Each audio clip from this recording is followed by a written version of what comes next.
Fala filhotes, vocês estão vivos? No vídeo de agora nós vamos falar um pouquinho sobre a obra Introdução ao Filosofar do Gerd Bornheim, o pensamento filosófico em bases existenciais. E falar um pouquinho sobre o capítulo 1.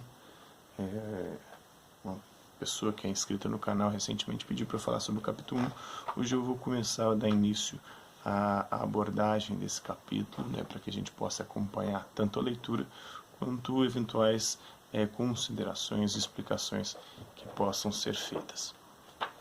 Então, nenhum questionamento pode ser digno de ser chamado filosófico se não se faz acompanhar de uma reflexão sobre as próprias condições de responder adequadamente ao que está sendo questionado.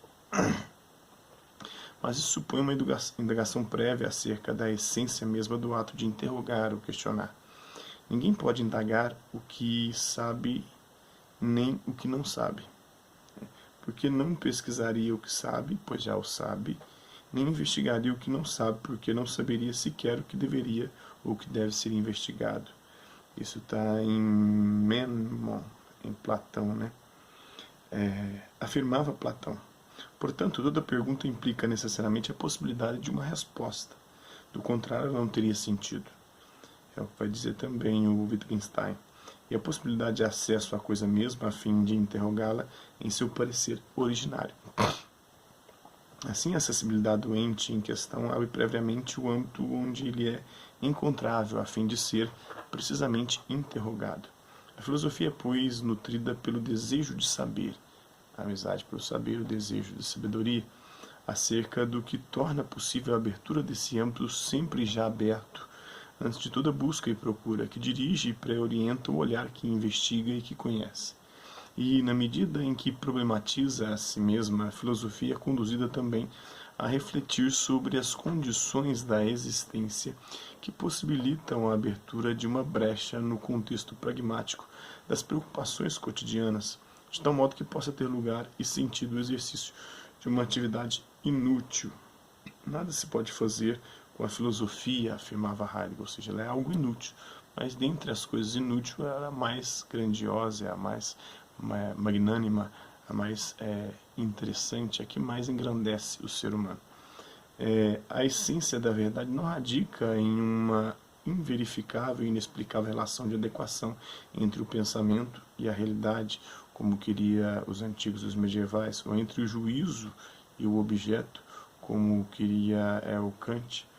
Veritas est adequatio rei et intellectus, dizia Aristóteles, Traduzido para o latim, depois os latinos vão usar muito essa expressão durante o medievo. Este tradicional conceito de verdade pressupõe a dimensão mais fundamental, na qual aquilo que está em questão se desvela, dando-se a nós em uma presença originária, em carne e osso, anteriormente à efetuação de todo juízo e de todo pensamento. Por este caminho, o pensamento e o juízo não constituem os fundamentos primordiais da nossa relação ao ser e à verdade. São modos derivados e secundários situados na dependência de que o ente nos seja dado sob a forma de fenômeno. E aqui vai ficando cada vez mais explícito que o Gerd Bornheim, como ele vai tentar desenvolver uma introdução da filosofia e o pensamento filosófico em bases existenciais, e o existencialismo ele banha muito na fenomenologia, então ele vai abordar por essa perspectiva sobre a existência humana, como abordar a filosofia a partir de uma perspectiva da existência humana e desse fenômeno que aparece para a nossa consciência, que ela capta e que ela pode descrever de alguma maneira, fazendo uma epoqué, ou seja, colocando entre parênteses para poder aprender só aquilo que nós percebemos, sem nenhum prejuízo, sem nenhum preconceito. Somente como a filosofia aparece para nós e como ela se manifesta na nossa existência. Então,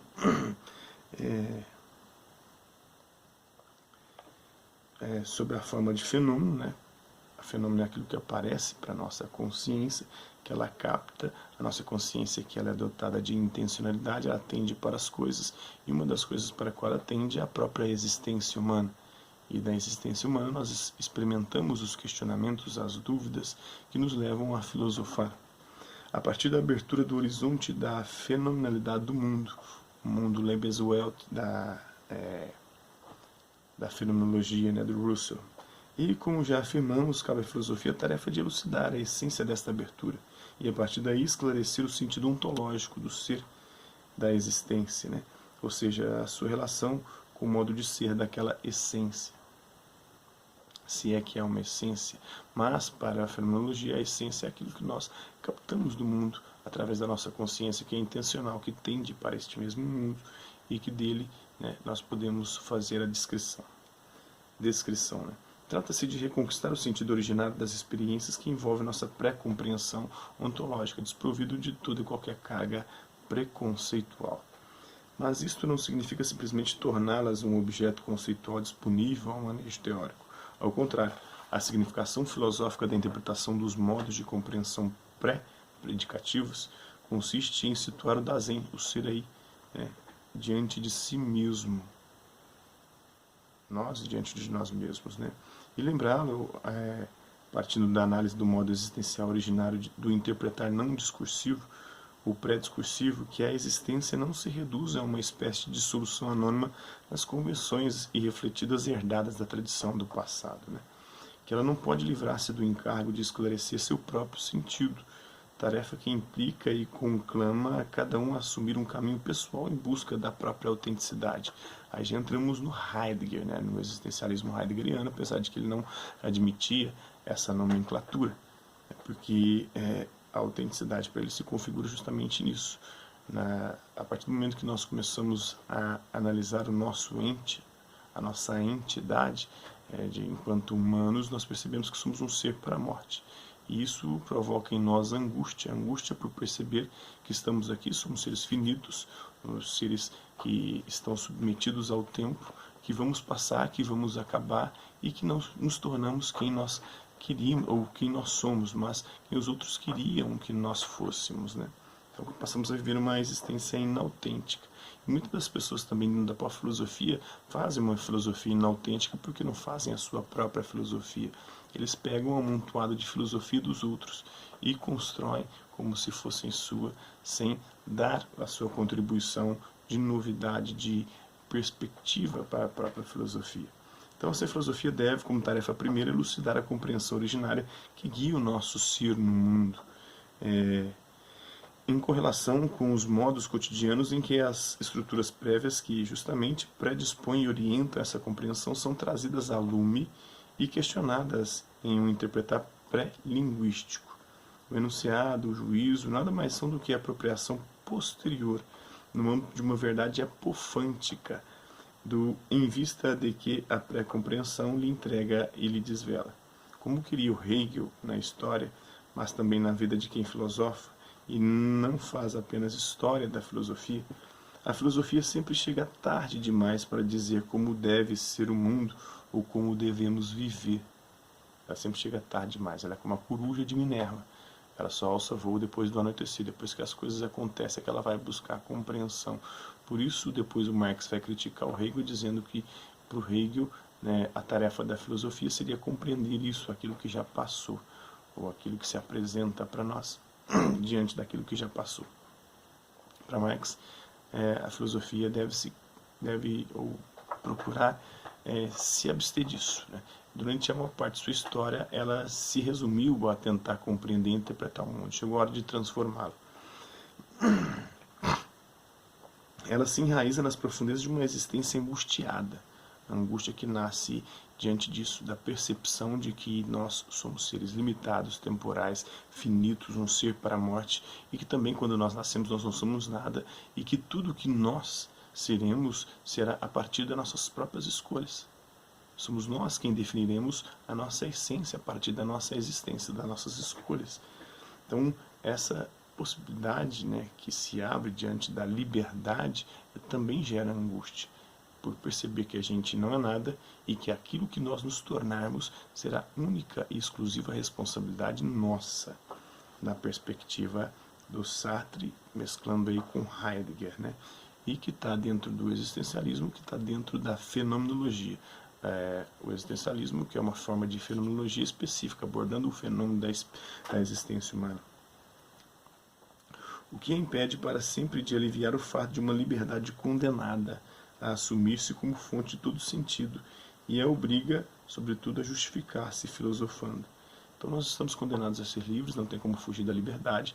Qualquer escolha que a gente faça sempre será uma escolha. Se a gente escolher não filosofar, né, nós também estaremos fazendo uma escolha, mesmo diante de uma prisão ou de uma situação de vida ou morte, você pode fazer a escolha. É sempre possível escolher. Dentro da prisão, você pode escolher ou se regenerar, mudar de vida, ou se aperfeiçoar no mundo do crime.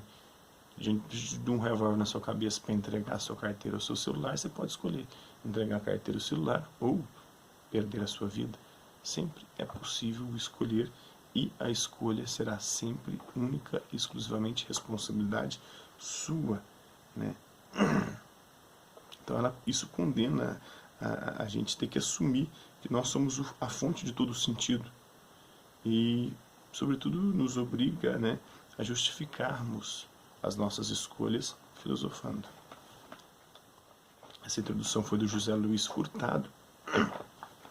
Vamos agora ao capítulo 1, mais precisamente do George Bornheim, né?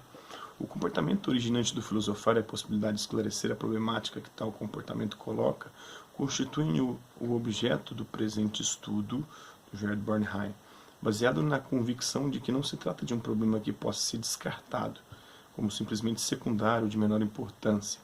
O autor parte, assim, do pressuposto de que a coloração fundamental de uma filosofia já se determina, em certo sentido, a partir mesmo da atitude inicial assumida por todo filósofo. Trata-se, portanto, da problemática implicada no ponto de partida do filosofar.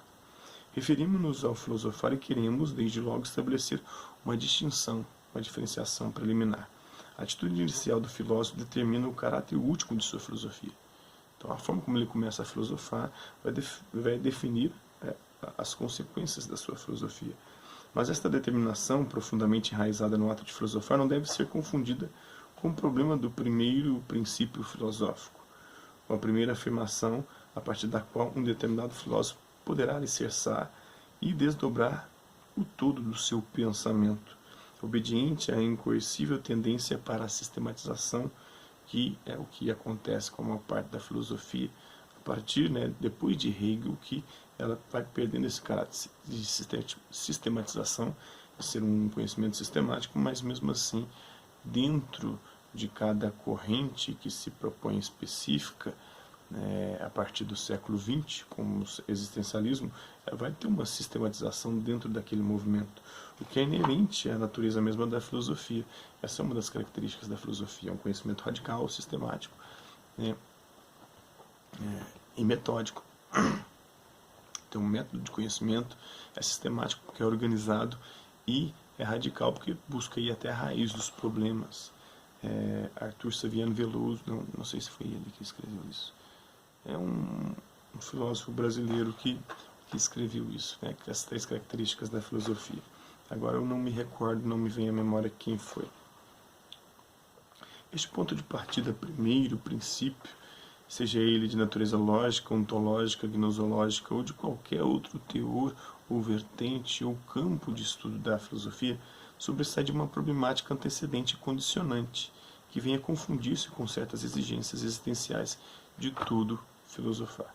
Vou ser um pouquinho aí da introdução à filosofia, ou ao filosofar, o pensamento filosófico em bases existenciais do George Bornheim, e sobre como ele vai colocando a posição do problema. Espero que vocês tenham gostado do vídeo. Quem curtiu, dá um like, quem não curtiu, dá um dislike. Quem se interessar pelo conteúdo do canal, é só se inscrever, ativar o sininho e aguardar os próximos vídeos e as próximas notificações. É isso aí. Hasta la vista, babies. Até a próxima.